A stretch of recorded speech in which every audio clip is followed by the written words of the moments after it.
new comment from Khloe Kardashian is sparking conversation around the disappearance of Nancy Guthrie. During a recent podcast appearance with true crime host Ashley Flowers, Khloe Kardashian said she believes there could be details about the case the public still doesn't know. 3 things happened this week. 3 separate moments.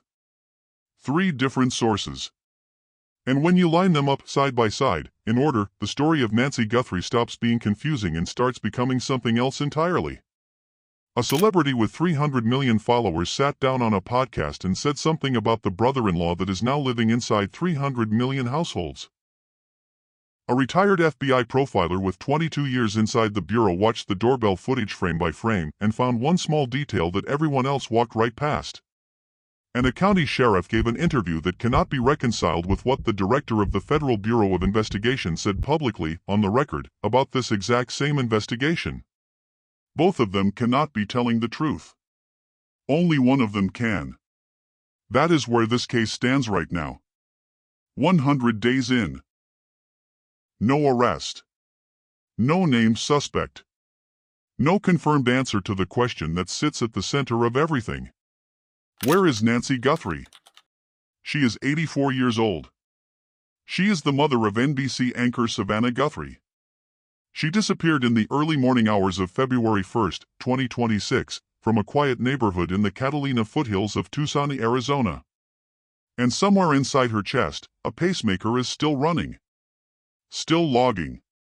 Still counting every single moment she has been gone. Think about that. The device does not know she is missing.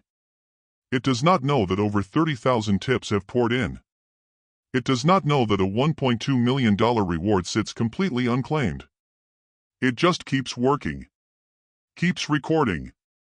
A quiet witness to everything that has happened to Nancy Guthrie since the night of January 31st, when a man drove her home, and she was never seen again.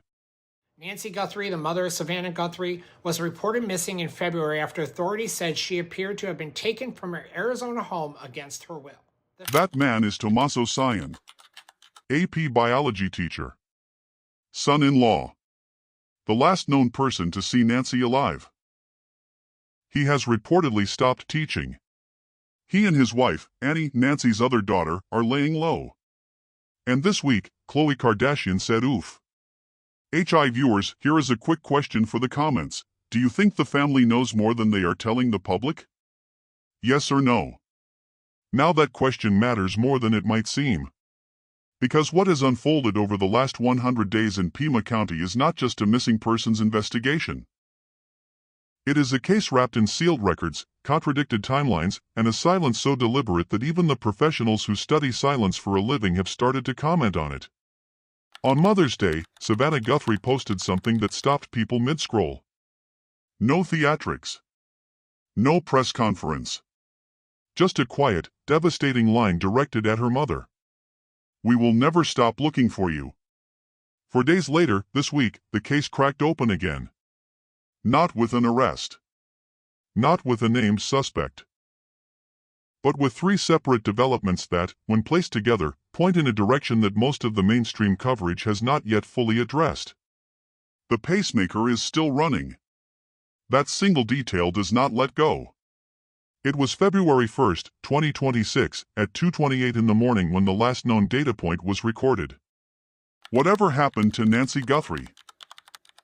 Whatever the sealed 911 call contains, whatever was found on the doorbell footage that was released publicly on February 10, whatever took 40 days of forensic examination of Annie's vehicle to process, the pacemaker was there for all of it. A device the size of a matchbox, doing its job, holding information that investigators may eventually need to account for. Retired FBI Supervisory Special Agent Jeff Wood, who now teaches at Boston College, said something recently that deserves to be heard slowly. He said that investigators in this case are not a media company. They are building something. Quietly. Methodically. And the silence, the maddening, suffocating silence, is not emptiness. It is preparation. But before the story reaches what is being prepared, before it gets to what Khloe actually said about Tommaso on a podcast that reaches more people than most television networks, and before it reaches the single forensic detail that a 22-year FBI veteran says will directly lead to the suspect's capture, it is necessary to understand exactly where this investigation stood before this week. Because what happened changes everything. There is a version of this case that stays inside true crime circles, discussed in forums, analyzed in comment sections, passed between people who already follow cases like this one. And then there is what happened this week. She also says it's hard for her to believe that after so much time, there still haven't been more answers or major breaks in the investigation. Though her comments quickly sparked online discussion, including questions about some of the conspiracy theories that have continued to surround the case, Khloe was speculating and doesn't appear to have any inside information. Khloe Kardashian has 300 million followers across her social platforms. 300 million. To put that in perspective, that is nearly the entire population of the United States. When she speaks about something, it does not stay in one corner of the internet. It spreads. It reaches people who have never listened to a true crime podcast in their lives. People who scroll past news headlines. People who would never search for a missing persons case, but who follow Khloe Kardashian. This week, she talked about Nancy Guthrie. She sat down on her podcast, Khloe in Wonderland, alongside Ashley Flowers, the host of Crime Junkie, one of the most listened to true crime podcasts in the world. And what came out of that conversation was not speculation. It was not reckless.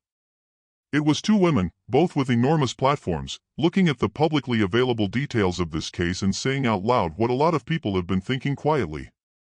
Khloe called it mind-blowing. That word landed.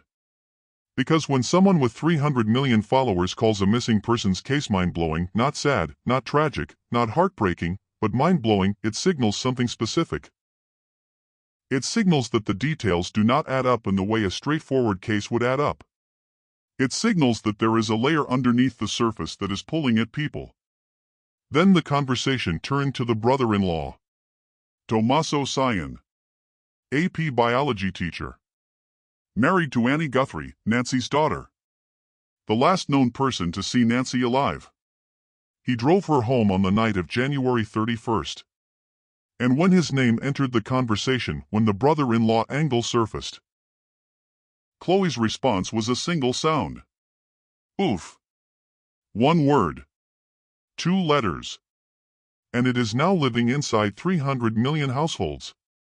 Now, to be precise about what is known and what is not. The family has been publicly described as cooperating with investigators. No one has been named a suspect. The case remains officially open with no arrest. But here is what makes Khloe's reaction significant and why Ashley Flowers nodded in agreement. It is not about accusation. It is about the pattern. The last known person to see someone before they vanish.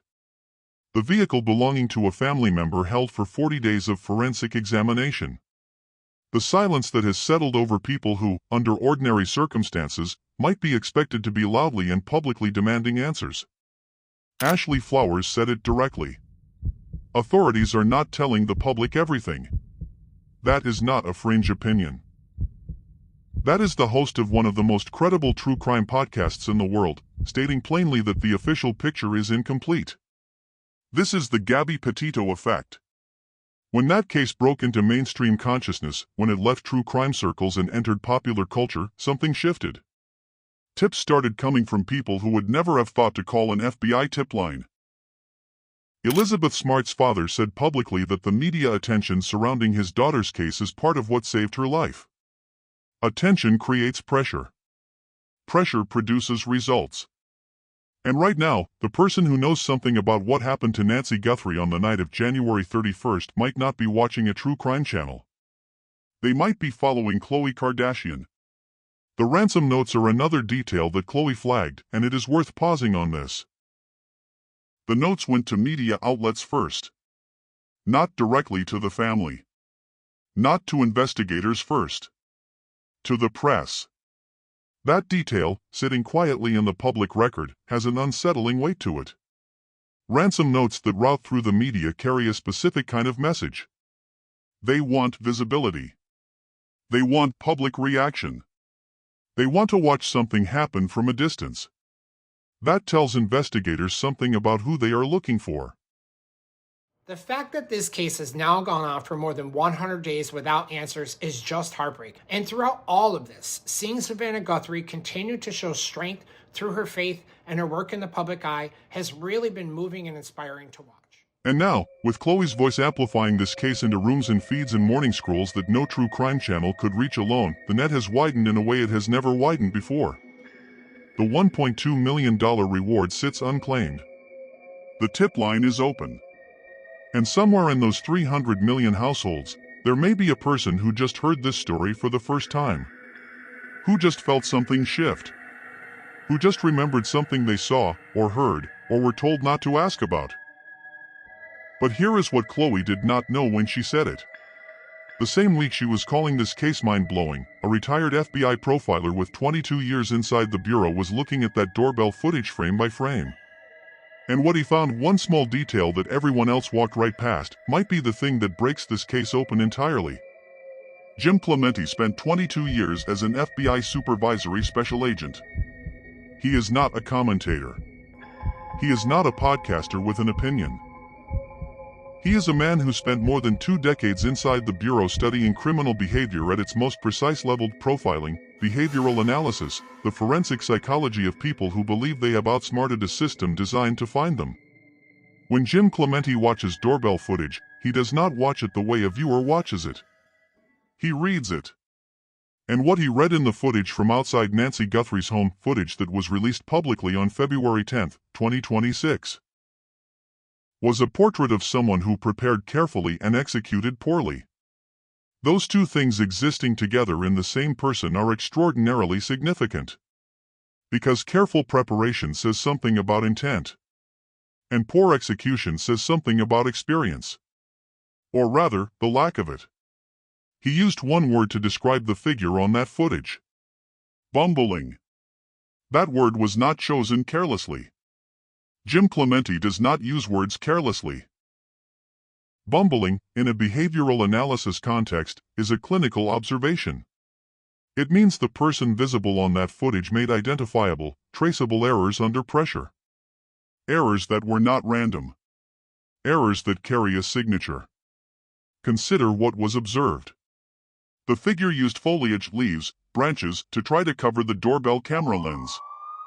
Reflective strips were visible on the backpack.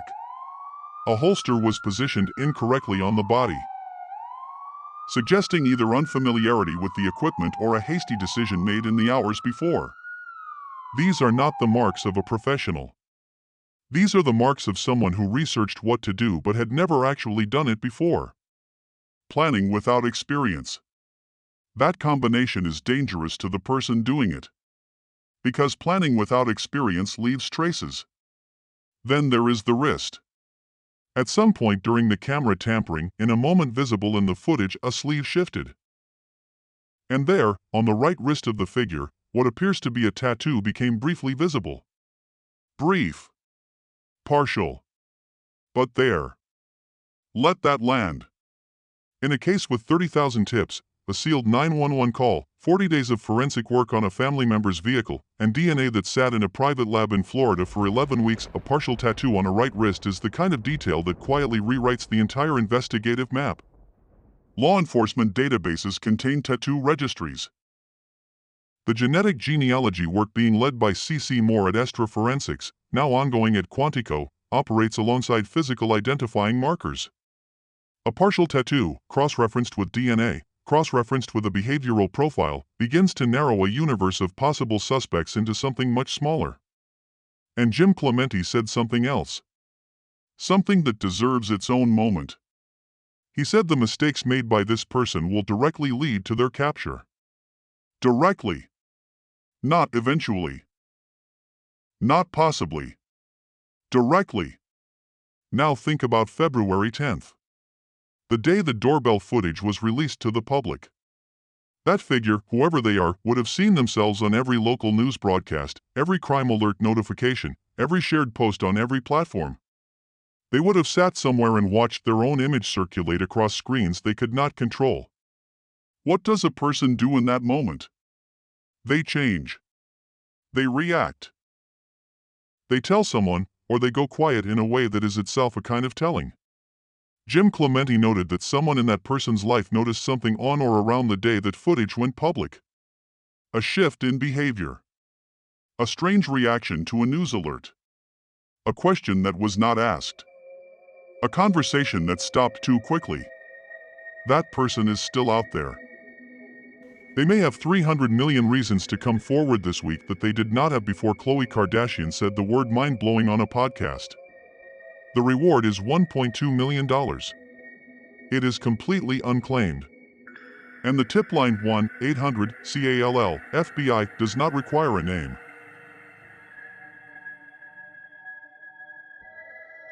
But here is where this story takes a turn that is harder to explain away.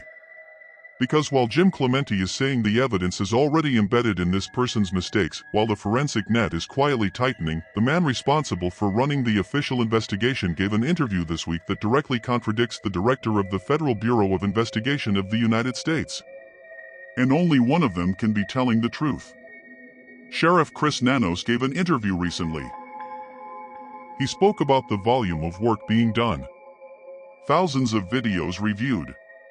Tips still arriving daily, well past the 100-day mark. He described the search operation as something that began with aerial coverage immediately, with FBI coordination starting soon after Nancy's disappearance. He spoke about an investigation that, in his framing, moved quickly and correctly from the beginning. That is one version of events. Here is another. Kash Patel is the director of the Federal Bureau of Investigation. That is not a local post. That is not a political appointment with limited knowledge of field operations. When the director of the FBI makes a specific, detailed claim about how his agency was handled in a missing persons case, it carries institutional weight that is difficult to dismiss. Patel said the FBI was kept out of this investigation for 4 days. Not a general delay. Not a brief coordination gap. 4 days. He said the Bureau had hundreds of agents ready to deploy. He said there was a fixed-wing aircraft sitting on a runway, ready to fly DNA samples directly to Quantico for analysis. He said that instead of that happening, instead of the full weight of federal forensic resources being applied immediately, the DNA was sent to a private laboratory in Florida, where it sat for 11 weeks. Read that again. The DNA in this case sat in a private lab in Florida for 11 weeks. And Sheriff Nanos says the coordination was smooth. Both of those things cannot be true at the same time. There is something else. Sergeant Aaron Cross, speaking from inside the Pima County Sheriff's Department, described the first week of this investigation as chaotic. That word did not come from a critic. It did not come from a political opponent or a media commentator. It came from someone inside the building. Someone who watched what happened during those first days and chose that specific word to describe it. Chaotic. Now consider the political landscape around Sheriff Nanos. This is not partisan pressure. The calls for his resignation are coming from both sides. Matt Hines, a Democrat on the Pima County Board of Supervisors, is calling for Nanos to step down. Steve Christie, a Republican on the same board, is calling for the same thing. Christie put it plainly. The failures in this case land directly on the sheriff's shoulders. When Democrats and Republicans agree on something in this political climate, that agreement carries meaning. And then there is May 12th. Under an obscure law dating back to Arizona's territorial era, a law so old it predates the state itself, the bipartisan Board of Supervisors compelled Sheriff Nanos to give sworn testimony. Not a press interview. Not a prepared statement. Sworn testimony. About his conduct. About his resume. About the decisions made in the opening days of this investigation. The kind of testimony where every word carries legal consequences. Annie Guthrie's vehicle was held for 40 days of forensic examination. 40 days. That is a significant investment of time and resources directed at a single piece of evidence connected to a family member. The 911 call remains sealed. The public has not heard it. The circumstances under which Nancy was first reported missing. The precise language used, the timeline established in those first minutes remain locked away from public scrutiny. Tommaso Cyan has reportedly stopped teaching. He and Annie are laying low. The family has been publicly described as cooperative. No one has been named a suspect. But the posture of the people closest to Nancy Guthrie and the posture of the investigation itself is one of deliberate, loaded silence. And now there is a sheriff being compelled to speak under oath. So the picture that exists at the 100-day mark looks like this. A celebrity has called this case mind-blowing to 300 million people. A 22-year FBI veteran says the suspect's own mistakes are already embedded in the evidence and will lead directly to capture. And the man running the official investigation is now under sworn scrutiny because his account of the first week does not match the account given by the director of the Federal Bureau of Investigation. What does it mean when all three of those things happen in the same week? That is not a rhetorical question. Pull back for a moment. Look at the full shape of this.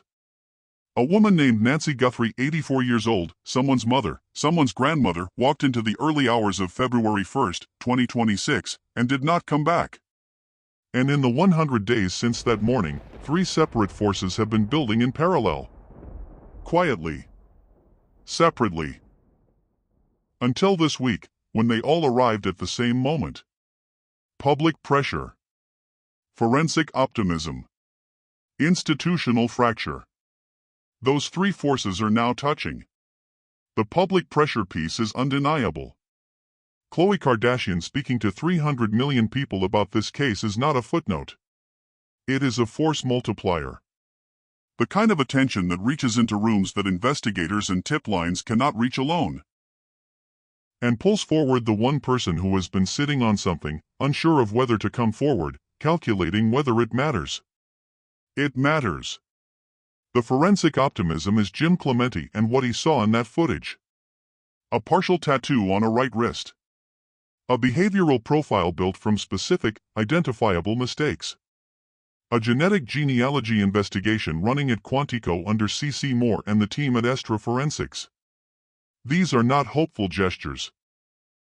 They are the quiet machinery of a net that is tightening. Jim Clemente said the word directly. The evidence will directly lead to capture. That is a trained behavioral analyst, with 22 years inside the FBI, staking his professional assessment on this case moving toward resolution. And the institutional fracture is what it is. A sheriff whose version of events contradicts the FBI director's version of events, now compelled to deliver sworn testimony under a territorial-era law, with a bipartisan board of supervisors demanding accountability. That is not normal. That does not happen in routine investigations. Something in the structure of the official response to this case is under enormous pressure right now, and sworn testimony has a way of producing information that press interviews do not. What is still unknown matters just as much as what is known. Where is Nancy Guthrie? That question remains unanswered. There is no confirmed proof of life. There is no public statement from investigators about what the DNA work at Quantico has produced. There is no explanation of why the 911 call remains sealed. There is no accounting of what 40 days of forensic examination of Annie's vehicle found or did not find. The sealed records in this case form a wall, and behind that wall is either the shape of an arrest coming together, or the shape of an investigation that lost critical time in its first week and is now fighting to recover it. Jeff Wood said investigators are not a media company. He is right. But the public silence is not the same as investigative silence. Dr. Ann Burgess, who teaches at Boston College alongside Wood, said something that is difficult to forget. She said the spider web has a center.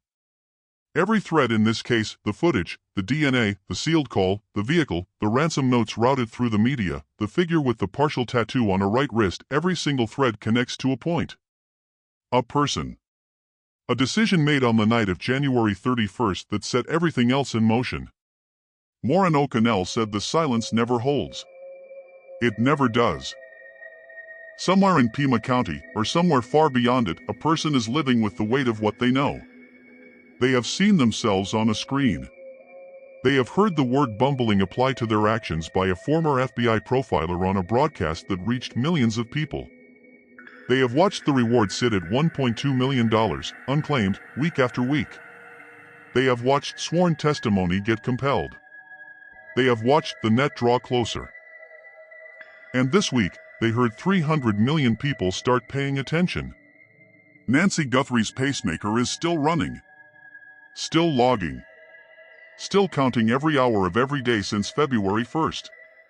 It does not know about the tips. It does not know about the reward or the testimony or the tattoo or the sealed 911 call. It just keeps doing its job. Faithfully. Quietly. Waiting for the moment when someone makes the one decision that changes everything.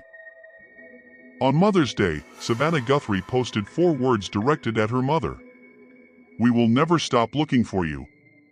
That is not the language of someone who has accepted an ending. That is the language of a daughter who is still counting the days.